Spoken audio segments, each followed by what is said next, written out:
Hello, I am Dr. Zinga Fraser, and it is indeed an honor and a privilege to be here introducing my former high school AP Political Science teacher, Randi Weingarten, at this Centennial Convention.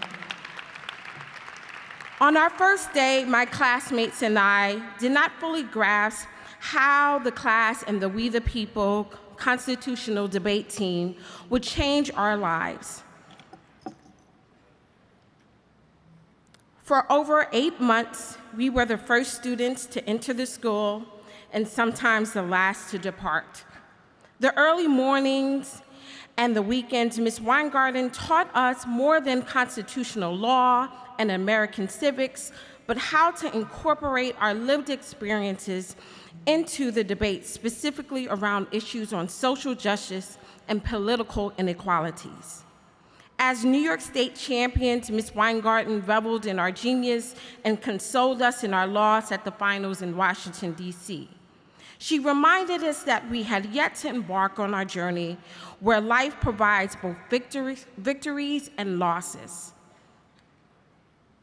While I was fully aware of the sacrifice and the joy of teaching because of my father, the late Leonard Fraser, who was a teacher and a union activist at my high school, today I'm reminded by his and Ms. Weingarten's example on the true role of education, such that our job is to empower those around us. Today represents a full circle moment. That year, I would go on to Temple University, majoring in political science. Woohoo, Temple! I would then get a master's from Columbia University and a PhD from Northwestern University, as well as to sit as a congressional staffer on Capitol Hill. However, it was the seed planted in Ms. Weingarten and Dr. Casey's class, along with my parents, who were both public school teachers, that allows me to stand before you today. As a professor of African American Studies and Politics and the director of the Shirley Chisholm Project at Brooklyn College, I am disheartened by our current political moment where Trump and parts of the GOP promote a politics of exclusion, where we ban Muslims, undocumented workers, and deny African Americans and communities of color voting rights, LGBTQ rights, and police accountability. Congresswoman Shirley Chisholm, the first woman and first African American to run for the presidency in 1972, is so integral to this political moment. If she would have won in 1972, she would have been the first teacher to serve as the President of the United States. So I leave you with her words on how we must teach, engage, and fight.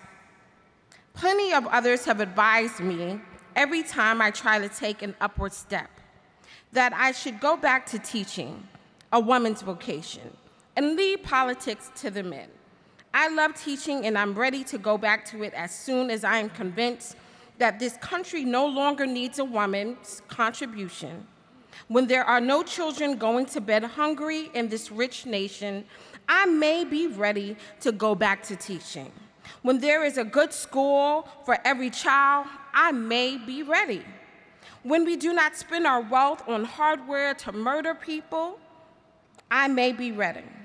When we no longer tolerate prejudice against minorities, then there may be nothing more for me to do in politics.